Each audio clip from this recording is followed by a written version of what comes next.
Easter Sunday, we've got a fight. Often when everyone's at home resting or having nice meals and, eating Easter eggs, you're out and you're providing that entertainment in a way, I guess, for the people at home. So that can be hard, that balance. But I always say I've never worked a day in my life. Yes, I have worked hard, very hard. But what I mean by that is that I enjoy 95% of what I do, and I've wanted to do it since I was a little boy. And I feel very, very blessed and lucky that I have done it, and I never take it for granted. So I'll be preparing for the next fight just as diligently as I prepared for one 10, 20, 30 years ago. Amazing. People don't realize how much of a sort of boxing historian you've got to be, because ultimately they're coming for you for the guidance of who is this guy if they've never seen him before, what is their amateur pedigree, because sometimes you can't even Google and find that stuff out. So the fact that you speak to trainers and camps and find that information, I never ever even thought of that process. So thank you for sharing that. A few things you said there, Adam. You mentioned Miller, and you also mentioned boxing is an entertainment industry.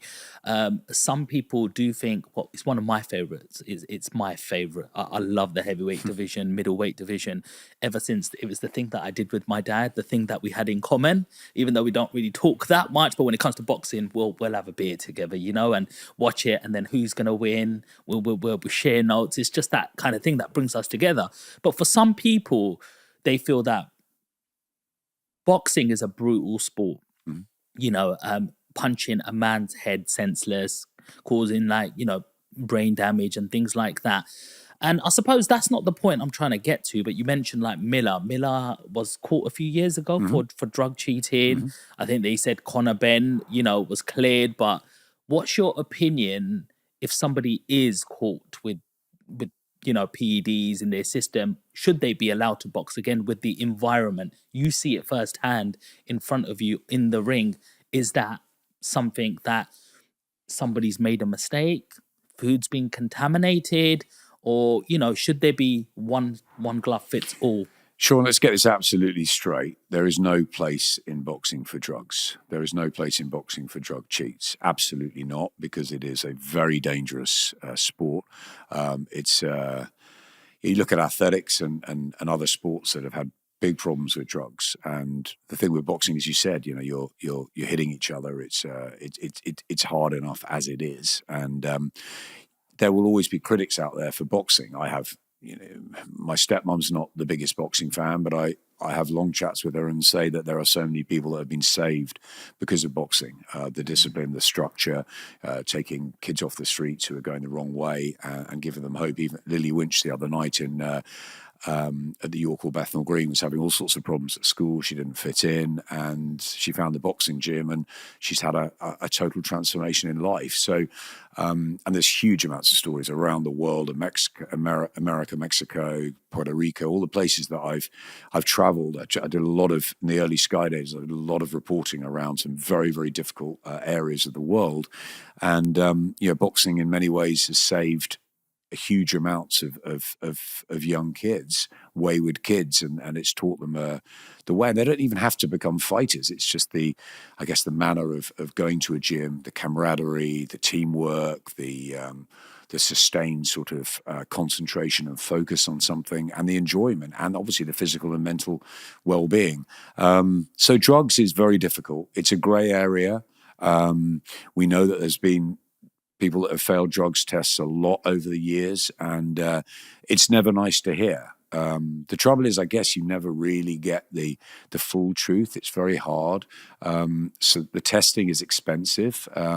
Sometimes it's just urine testing. Sometimes it's blood, VADA. It depends sort of what level the event, the promoters, the managers, the fighters go to for testing. And in my opinion, they should be thoroughly tested throughout. Andy Murray used to say to me, because he's a big boxing fan, and he and I and Johnny Nelson got very close for a while, and he loved talking boxing. And he used to say it was awful because in tennis they do random testing, and he said people complain that they're always turning up, whatever. He said, I never complain because I know how important it is, and I think about boxers because boxers are tennis players. We're just hitting the ball hard at each other, right? It's a 101. There's a lot of similarities, but boxers are, every time they get in the ring, their lives are on the line. They have to protect themselves. They have to, they have to.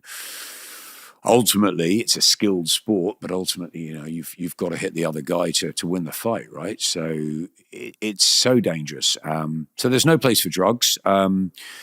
When fighters fail drugs tests, it's not up to me. It's not up to the promoter. It's not up to the fighter what the punishment is. It's up to the commission or the license regulator. Whoever, the British board here, or the difference with the boards in the world. There's lots of different states in America, and people have a different sort of take on it.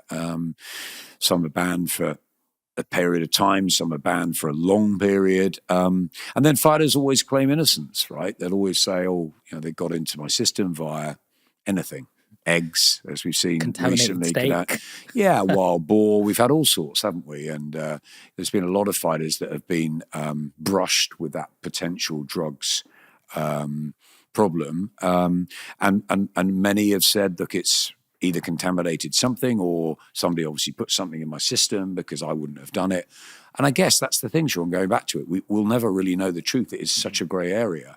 So I will say there is no place for drugs in the sport. However, if you've been deemed to have served, your time, your ban from it, and that's what you've done, and that's the rule, then you're then cleared to fight again. That's what it is. So, Jarrell Miller has failed tests before, but if he is cleared to fight again, and that's not up to me, that's not probably even up to him. It's up to the governing bodies, and if they decide that he's okay to fight, or any of the others to fight, not Conor Benn, we know is fighting in a couple of weeks' time, and everyone wants to see that fight. It's a huge fight, and probably most of the casuals on the street don't care. They just want to see whether Ben fights Eubank or Eubank fights Ben. But obviously, no one wants drugs anywhere near it. And if Conor, who failed the test, said, "Look, I haven't taken drugs," maybe there's a way that something's got into his system, or it is a peculiarity. You never quite know, and because I'm not a scientist or a doctor, I can't really talk about what's in the system. All I can do is, like you, I read what's happened, and I just keep the same thing, which I think every fighter and every commentator agrees, which is there is no place for drugs in the sport. The trouble, I guess, is if you know or you think somebody has taken drugs, and then the opponent thinks, well, if he's taken drugs, then I've got to try and be on the same plane. That's when you get into real trouble. So, look, the best thing is the testing has to be absolutely critical.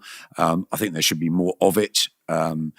How it's paid for. I mean, there's Turki Al-Sheikh, who's changed boxing, and Dana White coming in, and they want to make it into a sort of round UFC type thing, and I'm with one champion and all of that. And while that's going on, maybe it's where, right, they need to spend more money on the VADA testing, the very best testing we have, to try and eliminate it as much as possible. Will it ever be eliminated? I don't know, because, as I said, it's such a grey area about what is. And then there's the innocent fighters who've taken something by mistake, or have taken something from a shelf that they thought was maybe even for a cold or something, which they didn't realise was on the ban list.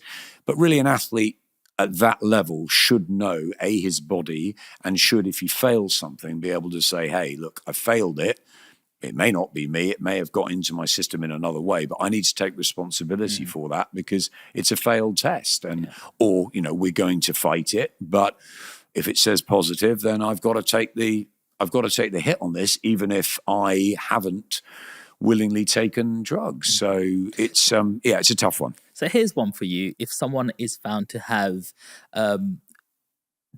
performance enhancing drugs in their system, they win a fight and they've done damage to somebody else, should they be going down for GBH, manslaughter, sort of them sort of again, that's not an area I can get into. I'm not a lawyer, a solicitor, a judge, or anything like that. So boxing's a dangerous sport. All I'll say is there is no room or no place for drugs in that sport. And you don't know. It's like with boxing, you can't have an action replay or stop something again. It happened at the weekend, not in drugs, but with David Adelaide and TKV. And David Adelaide wins by knockout. He's the British heavyweight champion, and okay, he wins. But if the referee said break a couple of times, well, what about that then? Okay, TKV's knocked out. They can't stop it, go back and start again.